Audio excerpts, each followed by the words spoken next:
인하여주셔서 특별히 말씀이 선포되어지는 이 시간 가운데에 주님이 역사하심으로 주 앞에 나아가는 귀한 시간 될 수 있도록 주님 인도하여 주시옵소서. 감사드리며 살아계신 우리 주 예수 그리스도 이름으로 기도드립니다. 아멘. 우리 옆에 분들과 이렇게 한번 인사해 볼까요? 주님의 이름으로 사랑합니다. 네, 주님의 이름으로 사랑합니다. 잘 오셨습니다. 네, 오랜만에 온 청년들도 좀 보이고, 네, 네, 자주 나와요. 네, 우리가 지난주에 또 계속해서 구약을 쭉 읽어 나아가고 있는데요. 여러분 지난주 말씀 혹시 좀 기억나시나요? 지난주에 그 조금 제목이 과학 시험 같은 제목이었는데 기억나시나요? 작용과 반작용. 네, 반작용. 우리 피택 장로님밖에 안 들으셨나 봐 설교를. 작용과 반작용이라고 했었죠. 그래서 하나님이 말씀하셨을 때 순종으로 반응했던 왕이 한 사람 있었습니다. 누구였죠? 바로 요시아라는 왕이었죠. 그는 하나님의 말씀을 정말 잘 따라 살았고요.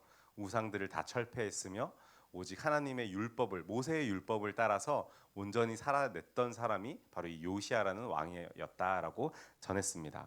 그래서 이 성경에서 이 요시아를 향한 평가가 어땠냐면요, 요시아와 같은 왕이 이전에도 없었고 이후에도 없었다 할 정도로 요시아를 아주 높게 평가를 했습니다. 그런데 여러분 정말 안타깝게도요, 요시아가 그렇게 열심히 개혁을 하고 하나님의 말씀을 따라 살려고 노력하며 나라를 그렇게 이끌어가려고 노력했음에도 불구하고요, 하나님께서는 그 재난, 멸망의 날을 이 남유다에게서 피하지 않으셨다라는 것입니다. 하나님이 이 남유다를 향한 진노를 거두시지 않으십니다. 그 이유는 여러분 요시아의 죽음 이후에 이 남유다의 모습을 보면 우리는 좀 알 수 있는데요. 요시아가 죽자마자 이 백성들이요 다시 우상 숭배의 모습으로 돌아가 버리고 맙니다. 일반 백성들이 얼마나 우상 숭배에 찌들었는지를 잘 보여주는 대목이라고 생각하는데요. 요시아가 아무리 그렇게 중간에 개혁을 했더라도 그 다음에 그가 죽자마자 그렇게 강조하는 사람이 없어지자마자 모든 백성들은 그 전의 습관대로 우상을 숭배하고 산당을 다시 지었으며 바알과 아세라를 쫓아서 살아갔던 삶을 그대로 살아내고 말았다라는 것입니다. 그래서 분명한 하나님의 말씀이 요시아 때 선포되었음에도 불구하고요, 백성들은 그게 불편한 겁니다. 그게 맞는 말인 건 아는데 뭔가 내 삶에 적용시키면서 살아가기에는 계속 그게 불편했던 거죠. 그래서 그 땅에서 그 전까지 계속해서 해왔던 우상 숭배를 다시 부활시키고 다시 하나님의 말씀이 아닌 세상에서 요구하는 것들을 그대로 따라 살기로 작정했던 모습이 이 남유다에 있었던 것입니다. 이러한 상태가 되자 하나님께서는요, 선지자를 통해서 더 이상 뭐 돌아와라, 너를 위로해 주겠다 이런 말씀을 안 하십니다. 어떤 말씀을 하시냐면요, 남유다가 확실히 멸망할 것이라는 것을 선포하기 시작합니다. 그리고 그 선포했던 사람 중에 한 사람이요, 이제 오늘 본문에서 만나게 될 스바냐라는 선지자인데요. 이 스바냐는 이제 왕궁 선지자긴 했습니다. 스바냐가 이제 히스기야의 현손이라고 성경은 기록하고 있거든요. 그러니까 왕궁에서 하나님의 말씀을 전했던 사람인데요. 이 스바냐라는 사람 좀 생소하긴 하죠. 성경에 어디에 붙어 있는지는 아시나요? 막 구약의 끝에 습 해가지고 이렇게 붙어 있는 사람이 스바냐인데 또 장수도 1, 2, 3장밖에 되지 않아서 사실 우리가 잘 찾아보지 않고 우리가 잘 모르는 선지자가 이 스바냐라는 선지자인데요. 이 스바냐는 요시아 왕 때 활동하던 선지자였습니다. 그래서 이 요시아의 개혁에도 불구하고 여전히 종교는 타락했고 우상은 가득했으며 백성들은 설마 우리가 망하겠어? 우리 아브라함의 자손이야, 우리 할례 받은 민족이야 하는 그 프라이드가 여전히 그들에게 남아 있었기 때문에 자신의 길을 가면서도 자신들은 망하지 않을 거라고 확신을 하며 살아갔던 사람들이 이 남유다의 모습이었습니다.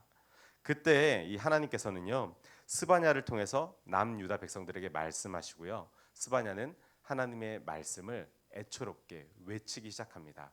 그 외치는 세 가지 장면을 오늘 함께 묵상해 보려고 합니다. 첫 번째 스바냐의 외침은 이것인데요. 같이 한번 읽어볼까요? 시작. 심판의 날이 오고 있다라고 스바냐가 외쳤습니다. 우리 스바냐 1장 14절부터 15절 말씀도 같이 한번 읽어보겠습니다. 시작. 여호와의 큰 날이 가깝도다. 가깝고도 빠르도다. 여호와의 날의 소리로다. 용사가 거기서 심히 슬피 우는도다. 그날은 분노의 날이요 환난과 고통의 날이요 황폐와 패망의 날이요 캄캄하고 어두운 날이요 구름과 흑암의 날이요. 아멘. 여러분 사실 여기서 그치지 않고요. 심판의 말씀이 심판의 메시지가 너무나 혹독하게 뒤에서 계속해서 이어집니다. 그리고 1장에서 끝나는 게 아니라요. 2장 끝까지 계속해서 남유다 너희를 내가 어떻게 멸망시킬 거냐며 하면서 하나님께서 아주 구체적이고 절망스럽게 스바냐를 통해서 심판의 메시지를 선포하고 있다라는 것입니다. 여러분 스바냐는 이 남유다 백성에게요. 하나님의 심판의 날이 다가오고 있다라는 것을 외치고 있습니다. 그 날은 그냥 교회에서 설교로 듣고 넘기는 날이 아니라고, 하나님이 진짜로 세상의 죄와 악을 심판하는 날이 우리 가운데 오고 있다라는 것을 외치고 있는 것입니다. 그날은 여호와의 분노가 우리의 눈앞에 드러나는 것을 우리가 보게 될 것이고, 환난과 고통, 황폐와 패망의 날이 우리의 눈앞에서 우리가 직접 목도하게 될 것이다 라고 경고의 메시지와 이 심판의 메시지를 동시에 스바냐는 선포하고 있는 것입니다. 그럼에도 불구하고 여러분, 이 남유다 백성들이요, 아까도 말했다시피 자신들은 할례 받은 민족이라고, 우리가 어떤 행동을 하든지 하나님께서 우리와 함께 하신다고 믿으며 그냥 그대로 살아가고 있었습니다. 제가 이번 주에 지난주에 청년들과 함께 이 말씀을 큐티하는 책이 있는데, 그 시냇가에 심은 나무라는 책이 있는데, 그 큐티 책의 수요일쯤이었던 것 같은데, 이 사무엘상의 마무리에 이제 사울이 죽으면서 사무엘상이 딱 끝나게 되거든요. 그때 이 사울이 블레셋과 전쟁 중에 도망치게 됩니다. 이제 이길 수 없다라는 것을 깨닫고 도망치는 장면이 나오는데요. 도망치다가 결국에는 도망도 못 치고 내가 여기서 죽겠구나, 저 녀석들 손에 붙잡혀서 죽겠구나 하는 생각이 들게 됩니다. 그때 자기 그 무기를 들고 따라오던 종에게 이렇게 말을 하는데요. 네 칼을 뽑아서 나를 찔러라. 저 할례 받지 못한 이방인들이 와서 나를 찌르고 능욕하지 못하도록 하여라 라고 자기 종에게 자기를 죽이라고 말합니다. 여러분 여기서 말하는 할례가 무엇입니까? 할례는 아브라함부터 시작된 것인데요. 아브라함과 하나님과의 언약의 상징이었습니다. 그러니까 오늘날로 말할 것 같으면 포경 수술 같은 그런 남성의 성기의 끝을 잘라내는 그것이 하나님과 그 하나님의 백성들 사이의 약속의 표징이었습니다. 마치 뭐 몸에 문신을 새기는 것처럼 그거를 하고 있으면은 하나님의 백성이라는 증명을 하는 것이었죠. 그런데 아브라함 때부터 이것이 쭉쭉쭉쭉 이어져 오다가 이 사울 역시요, 나는 하나님의 할례 받은 민족이야라는 프라이드가 죽을 때까지도 자리 잡고 있었다라는 것입니다. 나는 할례 받은 민족이기 때문에 할례 받지 못한 저 블레셋 민족들에게 나는 죽임을 당할 수 없어. 나는 그건 부끄러운 짓이야, 치욕이야라는 그런 생각을 사울이 가지고 있었던 겁니다. 그런데 여러분, 사랑하는 우리 청년들, 오늘 예배 오신 여러분, 정말 이거 꼭 기억하셔야 되는데요. 하나님은 우리를 참으시지만 결코 우리의 죄를 좌시하는 분은 아니라는 겁니다. 사울은 할례를 받은 사람이지만요, 하나님의 백성이라는 증표가 몸에 새겨져 있었지만 정작 하나님 말씀대로 살지 않았던 사람이 바로 이 사울이라는 왕이었습니다. 그래서 하나님께서는 사울로부터 떠나서 다윗에게 기름을 붓는 일이 그래서 일어났던 것이고요. 사울은 여러분, 자기는 할례 받았다고, 자기는 정말 하나님을 믿는 사람이라고 말을 하지만요, 정작 죽을 때까지 한 일이 무엇이냐면은 자기에게 위험이 닥치자 찾아가는 것은 하나님이 아니라 점쟁이를 찾아갑니다. 이 큐티 말씀 끝에도 보면은 점쟁이를 찾아가가지고 누구를 불러달라고 말을 하냐면은 야 제발 사무엘 좀 불러달라고 해라. 사무엘 영혼 좀 불러달라고 해서 사무엘한테 하나님의 뜻이 무엇인지 좀 알려달라고 나한테 말 좀 해줘 라고 구술합니다. 우리로 말할 것 같으면은 굿집에 가가지고 신을 불러가지고 접신한 다음에 사무엘의 영을 부른 거예요. 여러분 이게 말이나 되는 행동입니까? 하나님을 믿는 사람이라면은 도리어 그 시대에 있었던 제사장들에게 찾아가서 하나님의 뜻을 물어보고 하나님 앞에 엎드리고 하나님 앞에 회개해야 되는 것이 사울의 원래 모습이었음에도 불구하고 사울은 점쟁이를 찾아갔던 것입니다. 여러분 하나님은 우리를 참으시지만 결코 우리의 죄를 좌시하지 않으신다고 말씀을 드렸습니다. 우리가 교회를 다닌다고, 봉사를 열심히 한다고, 우리가 기독교 문화에 속해 있다고, 또는 나 어려서부터 모태신앙이야 라는 그런 프라이드가 혹시 여러분 안에 계십니까? 여러분 그렇더라도요, 그게 잘못됐다라는 게 아니라요, 그런 게 여러분들에게 있을지라도요, 하나님께서는 우리의 죄를 그것 때문에 그냥 넘어가시지 않는다라는 것입니다. 제가 목사기 때문에 하나님께서 제 죄를 용서해 주실까요? 그렇지 않습니다. 목사라도요, 하나님 앞에 나와서 엎드려서 회개할 때 하나님께서 용서해 주시는 겁니다. 장로님은 다를까요? 권사님들은 다를까요? 우리 청년들 다를까요? 우리의 자격이 아니라요, 우리가 어떻게 하나님 앞에 나아가서 회개하느냐, 그것을 보시고 하나님께서는 우리의 죄를 용서해 주시는 것입니다. 여러분, 하나님은 공의롭게 심판하는 분이십니다. 우리에게도 하나님의 심판의 날이 분명히 있다라는 것을 기억하시기 바랍니다. 그 심판의 날 앞에 우리는 우리 스스로에게 질문을 해봐야 합니다. 나는 그 날 앞에 준비되어 있는가? 나는 그냥 종교 생활을 하고 있는 것인가? 아니면 정말 하나님 앞에 살아가고 있는 것인가? 스바냐의 두 번째 외침은 이 두 번째로 이어지는데요. 같이 한번 읽어볼까요? 시작. 하나님은 숨겨질 자를 찾으신다. 하나님은요, 이 심판의 날에도 숨겨질 자를 찾으신다고 말씀하는데요. 우리 오늘 본문이었던 스바냐 2장 3절 말씀을 같이 한번 읽어보겠습니다. 시작. 너희는 여호와를 찾으며 공의와 겸손을 구하라.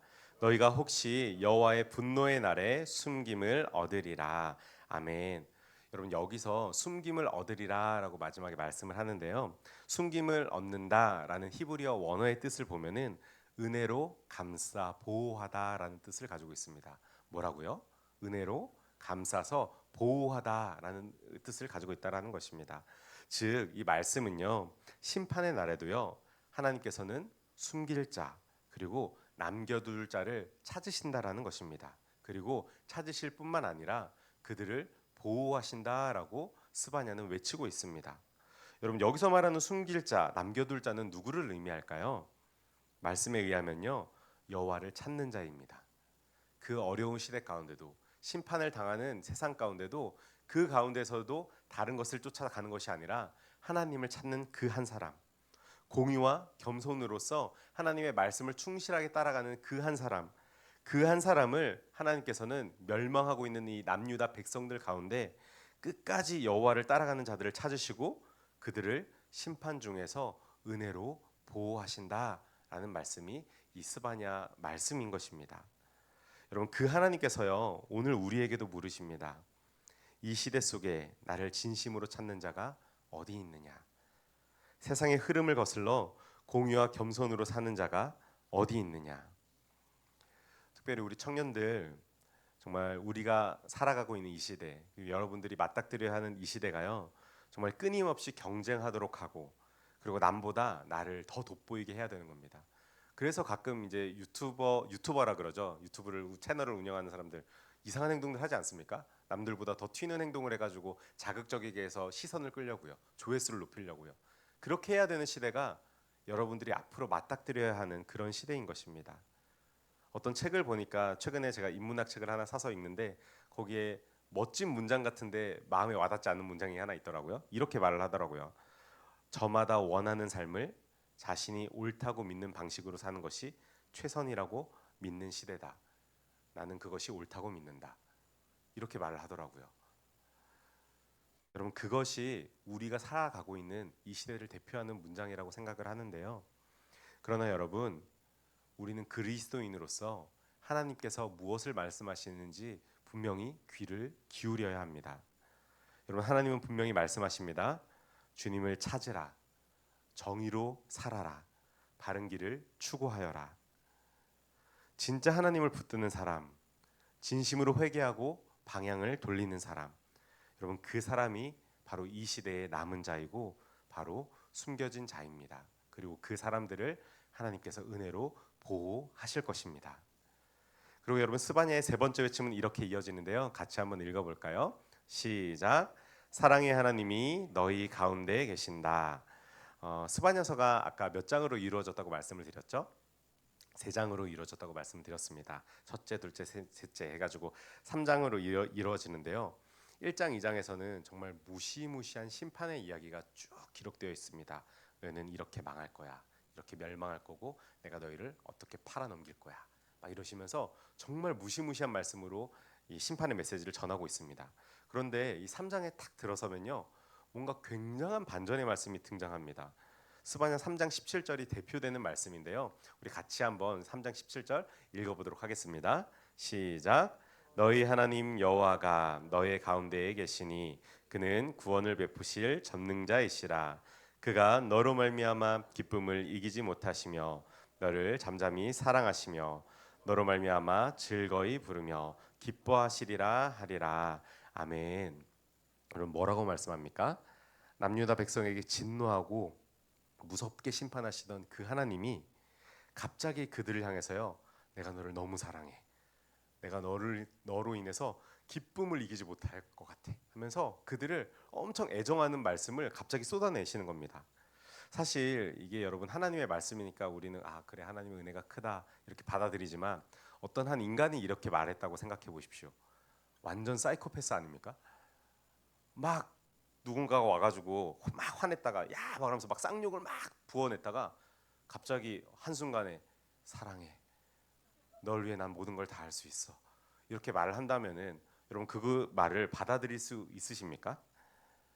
여러분 우리가 사실 제일 이해하기 어려운 하나님의 모습이 바로 이런 모습인데요. 공의의 모습과 사랑의 모습이 같이 동시에 하나님께서 나타내신다라는 겁니다. 여러분 어떻게 심판을 하시면서 동시에 사랑을 말씀하실 수 있을까 하는 생각 때문에 우리가 이러한 하나님의 마음을 잘 받아들이기가 어려운 건 사실인데요. 제가 신학 공부를 하면서 이것을 조금 더 어렵게 말해서 양성론이라고 표현을 하거든요. 이제 공의의 기능, 사랑의 기능 이 두 가지를 얘기를 하면서 하나님은 공의의 하나님이시고 사랑의 하나님입니다. 공의는 어떤 기능이냐면은 잘못한 죄가 있을 때 죄를 벌하는 것. 그게 공의의 기능입니다. 그렇다면 여러분 사랑의 기능은 뭡니까? 죄를 지었을 때 그 죄를 용서해 주는 것. 그게 사랑의 대표적인 모습 아닙니까? 그런데 우리 하나님께서는 이 두 가지를 동시에 이루시는 분이다라는 말씀을 제가 공부를 하면서요. 공부할 때는 그치 성경에서 그렇게 말씀하시고 하나님께서 실제로도 그렇게 말씀 속에서 일을 하시기 때문에 그리고 정작 저는 시험을 봐야 되기 때문에 열심히 외웠습니다. 하나님은 공의와 사랑의 하나님 하면서 막 열심히 막 공부하면서 외웠었는데요. 근데 공부하는 거랑 다르게요. 마음으로는 여전히 이해가 잘 가지 않더라고요. 어떻게 심판을 하시면서 사랑한다고 말씀하실 수 있으시지? 라는 그런 생각을 가지고 있으면서 그저 나와는 다른 분이니까 마음이 훨씬 넓으시니까 그렇게 가능한가 보다. 그냥 그 정도로 이해하고 넘어갔던 기억이 납니다. 그런데 여러분 이런 하나님의 마음이 이해가 되기 시작할 때가 있더라고요. 언제냐면요. 제가 결혼을 하고 아이를 낳았을 때입니다.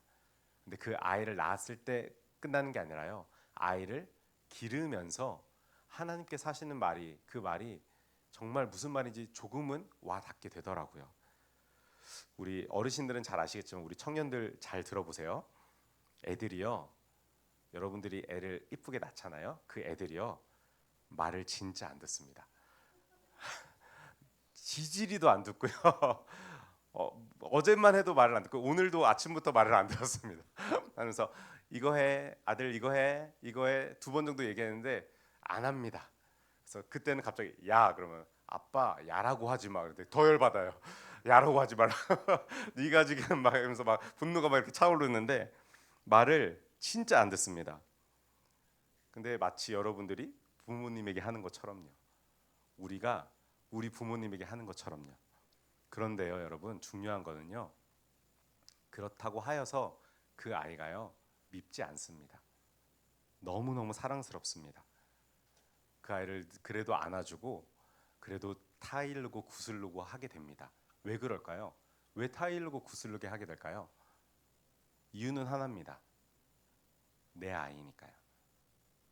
제가 학창 시절에 그래도 공부를 열심히 했거든요. 중학생 때. 그래서 선생님들한테 잘 안 맞았는데 단체로 기합 받으면서 맞을 때가 있었습니다. 저희 학기체로 때리셨는데 체육 선생님이 그래갖고 막 엄청 막 두 대 맞고 쓰러지고 막 이렇게 막 했었거든요. 근데 그럴 때 선생님이 사랑의 매라고 때리시는데 사랑의 매가 아니더라고요. 그냥 굿하셨어요. 그냥 너무 아팠고 그런데 그 마음이 느껴지지 않았는데 제가 아이를 낳고 나니까 사랑의 매라는 표현이 무슨 뜻인지 알겠더라고요. 물론 그렇다고 제가 저 애를 때리거나 그러진 않지만 이 아이가 올바른 길로 가게 하게끔 조금은 강하게 말할 때가 있더라고요. 그런데 그게 결코 제가 이 아이 때문에 화가 나서 막 분노가 치밀어 가지고 얘를 죽이고자 그걸 때리는 게 아닙니다. 여러분, 제가 죽이고자 저희 아이를 때리면 어떻게 될까요? 그냥 가겠죠. 저 손 보십시오. 네, 저 주먹이 좀 큰 편이거든요. 저한테 맞으면 죽습니다. 이 녀석이 행동을 하는 게 잘못된 행동을 하면요, 제가 정말 따끔하게 혼내더라도 그러지 않기를 원하는 마음이 부모의 마음이라는 걸 알게 됐습니다.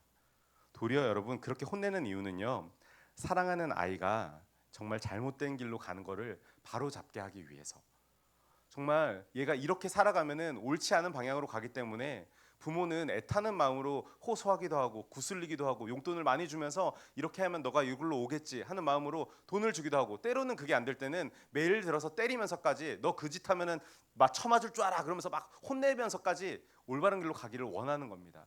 그런데 그게 얘를 죽이고 싶을까요? 아니요, 그런 게 아닙니다. 얘를 너무너무 사랑하니까, 내 사랑하는 내 아이가 올바른 길로 가기를 원하는 겁니다. 더 큰 위험으로부터, 세상의 시선과 그런 여러 가지로부터 이 아이가 올바른 길로 가기를 원하기 때문에 부모는 때로는 심판의 메시지를 그 아이에게 따끔하게 말하기도 한다라는 것입니다. 여러분, 우리 하나님도 이런 마음 아니셨을까요? 내 사랑하는 백성이, 다른 백성들이 아니라요, 내 백성들, 이 할례 받은, 나를 따른다고 할례 받은 이 백성들이 끊임없이 잘못된 길을 가는 것을요, 더는 두고 볼 수 없었던 겁니다. 그래서 혼내기도 하시고, 어디 한번 더 해봐, 내가 너 가만 안 둬, 이렇게 말씀하시면서 위협을 하시기도 하고요. 막 우리 집에서 어머니들 막 뱀 나오는 소리 하시죠. 막 이러면서 막 하나님께서도 그렇게 하시기도 하시면서, 너 하면 애들 막 이렇게 약간 긴장하거든요. 뱀 나오는 소리에 막 나가면은. 그리고 긴장하는 것처럼 하나님께서도 그렇게 말씀하시고 위협하시기도 하고 어르고 달래기도 하시면서, 그렇게 제발 좀 말 좀 들어라, 그거는 옳지 않은 길이야, 그 길로 가면은 결국 끝에는 너희는 죽을 수밖에 없는 길이야, 나와 더 이상 상관없는 길로 걸어갈 수밖에 없어, 제발 돌아와서 나와 함께하는 길을 걸어가 줄래? 라고 애처롭게 말씀하시는 하나님의 말씀이 바로 이 선지자들을 통해서 선포되고 있다라는 것입니다. 결국 우리 하나님께서는요, 이 무거운 심판을 통해서도 하시고 싶은 말씀은 내게로 돌아오라, 너를 무너뜨리는 죄의 구렁텅이에서 내가 너를 구원할 거야 라고 말씀하시는 것입니다. 그리고 그렇게 심판을 지나가지고요, 하나님 앞에 나온 그 자녀들을 바라보시면서 이 스바냐 3장 17절의 말씀을 하나님께서 말씀하고 계신 것입니다.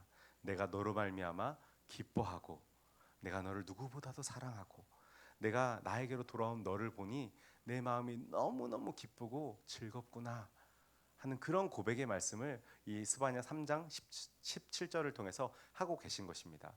물론 여러분, 이 말씀이요, 포로 귀환하면서부터 이 말씀이 성취되는 것들을 보게 됩니다.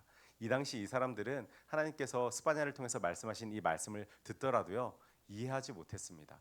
어떻게 우리한테 심판이 닥치는데 우리를 사랑하신다고 하면서 도리어 하나님을 외면하기도 하고요, 도대체 하나님의 정의는 어디 있습니까? 라고 하면서 하나님에게 반문하는 사람들도 등장합니다. 여러분, 선지자도 그런 사람이 등장하는데 우리가 다음 주에 함께 만나볼 하박국이라는 선지자가 바로 그런 선지자였습니다.